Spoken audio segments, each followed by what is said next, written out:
Hello everyone, Logical Vibes has come up with its another video on topic Union and its territories. Well, before coming to our topic, do you people know what were the provinces and princely states which were set up by Britishers during British India?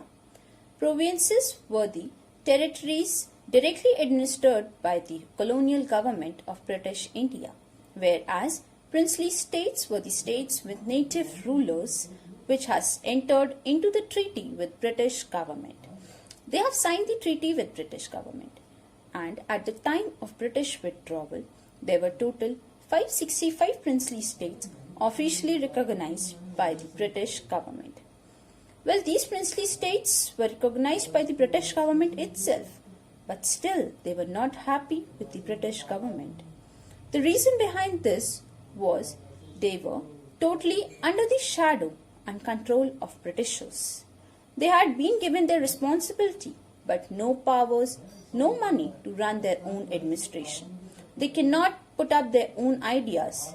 They were not allowed to take any kind of actions, and this was the reason why they were not happy with the British government.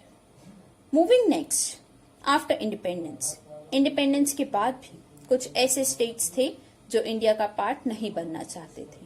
Those states were Hyderabad, Junagadh and Jammu Kashmir. These three states had their own reservations about joining India. And among these three states, Junagadh was a small state which was located on the coast of Gujarat. The Nawab of Junagadh wanted to join Pakistan. He wanted that Junagadh should be a part of Pakistan. But later on, nothing like this happened. And Junagadh became the part of Indian Saurashtra state. And till 1st November 1956, Saurashtra became the part of Bombay state.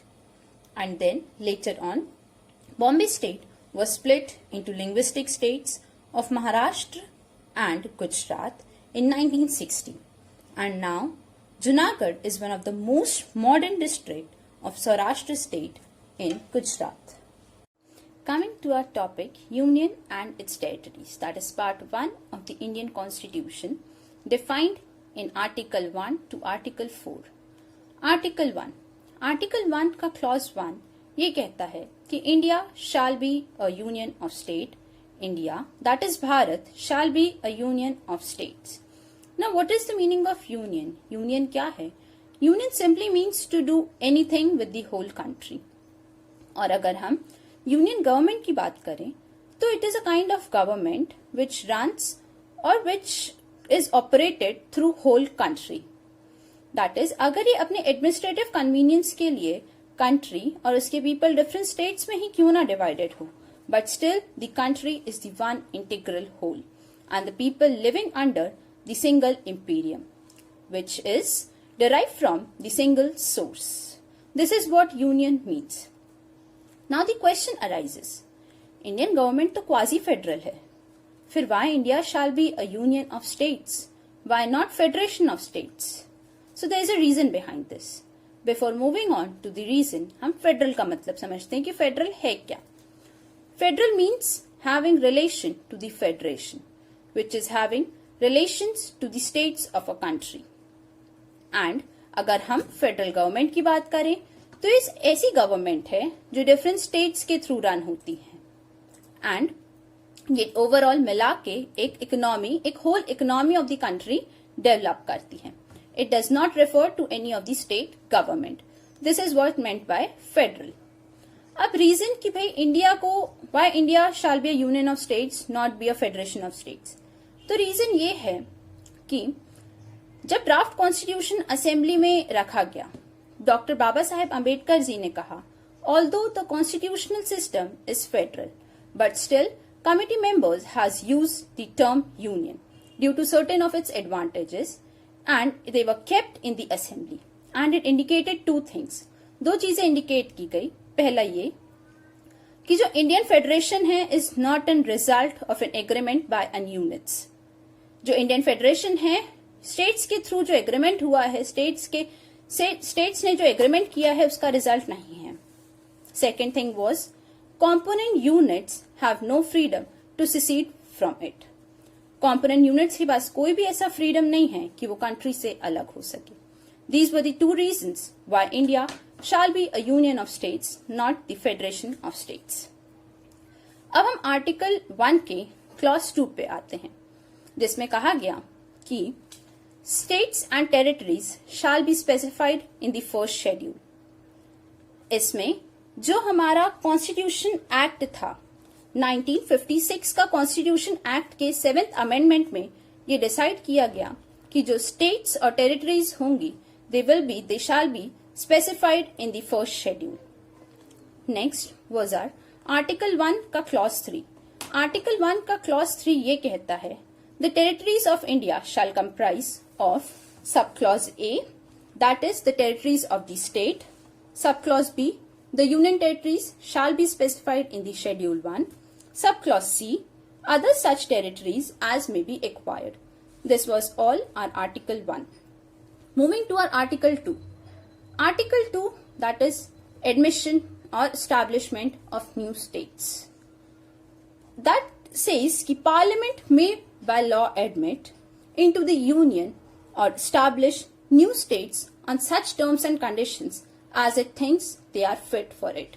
Parliament के पास ये power है कि वो new states और establish कर सकता है और ऐड कर सकता है कंट्री में with the terms and conditions. जो भी टर्म्स एंड कंडीशंस सुटेबल हो उसके अकॉर्डिंग वो नए स्टेट्स ऐड भी कर सकता है और स्टैब्लिश भी कर सकता है.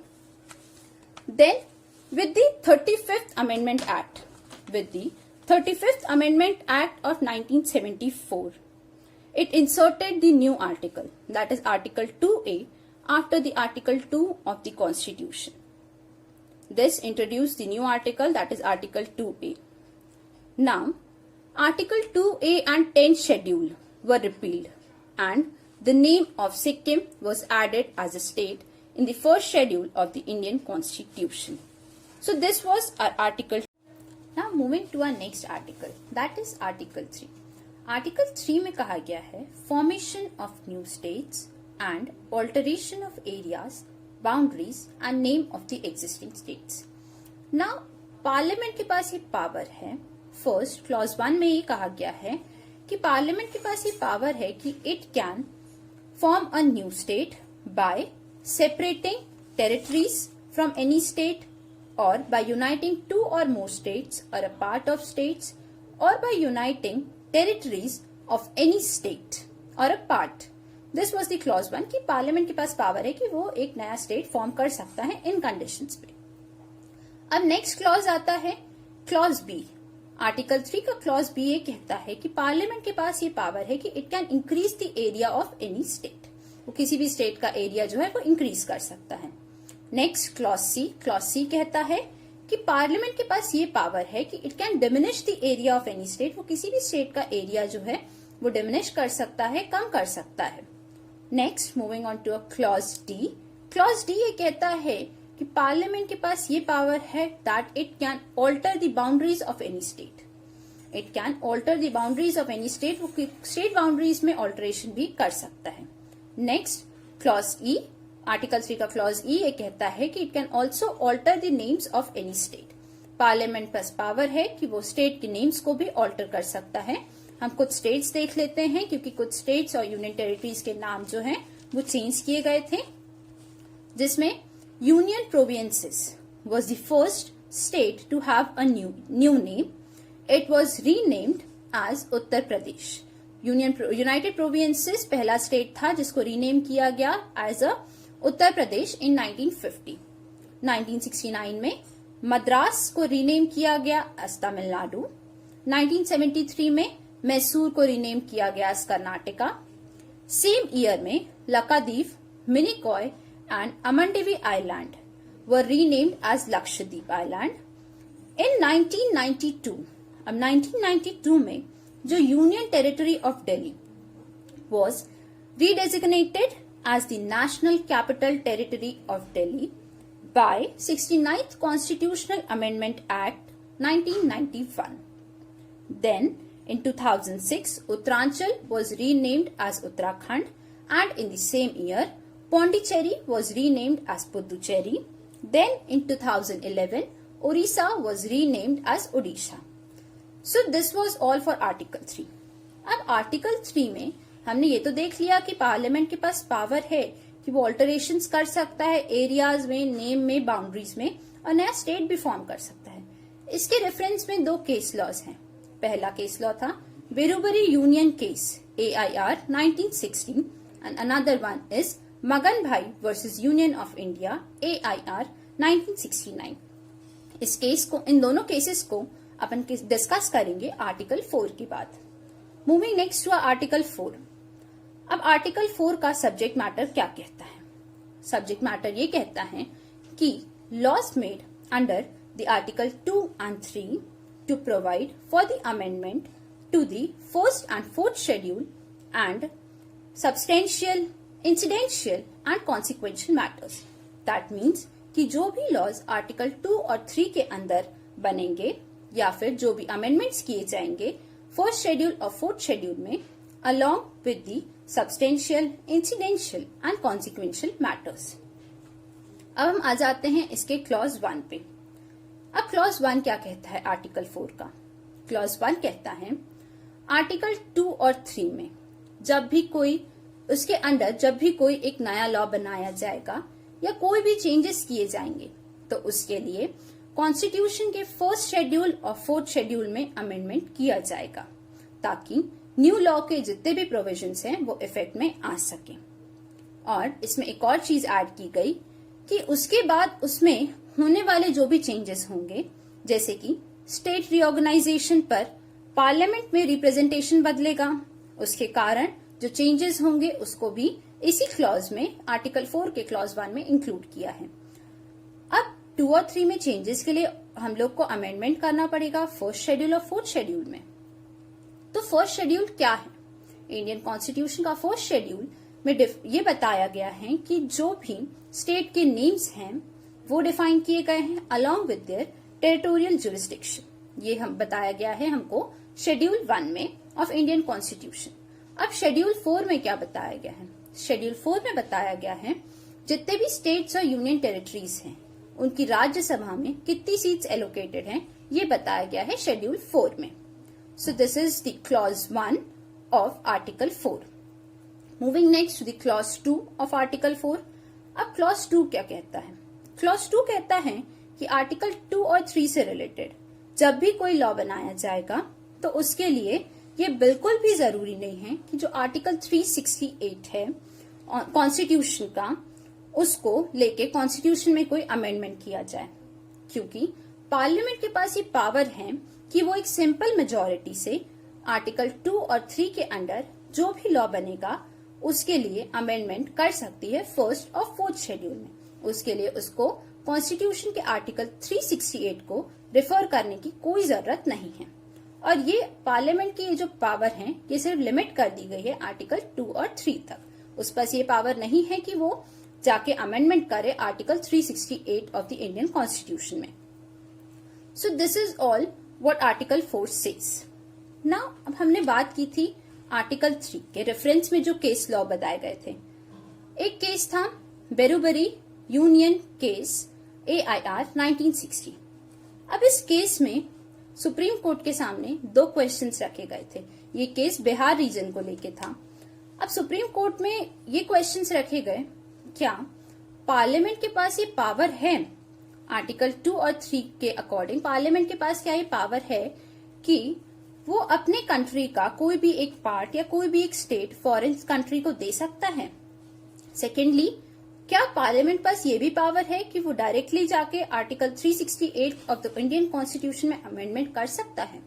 ये 2 क्वेश्चंस पुट अप किए गए सुप्रीम कोर्ट के सामने इस केस में.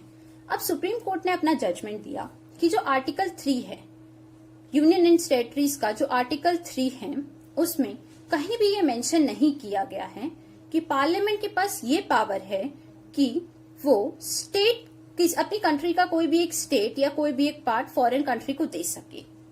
सो उस पर से बिल्कुल भी कोई पावर नहीं कि it can secede any part of the country to a foreign country. And it also do not have any power to make the amendments, to directly make the amendments in the Article 368 of the Indian Constitution. This was the judgment which was given by Supreme Court on this case, that is Berubari Union case AIR 1960. So this was all for Union and its territories, that is Article 1 to Article 4. I hope whatever information that has been provided to you in this video has helped you in gaining lot of knowledge about the part 1 of the Indian Constitution, and the PDF of this video has been also provided to you in the description box, so do not forget to check the description box. And we also have a Instagram page named as Logical Vibes, that is LAWGICAL logical _VIBES vibes. So for regular updates, do follow our page, and don't forget to like, share and comment to this video. And if you have not yet subscribed to our channel, then do subscribe our channel. This is not the last thing. There is one more thing which is awaiting for you all. So do watch it till last.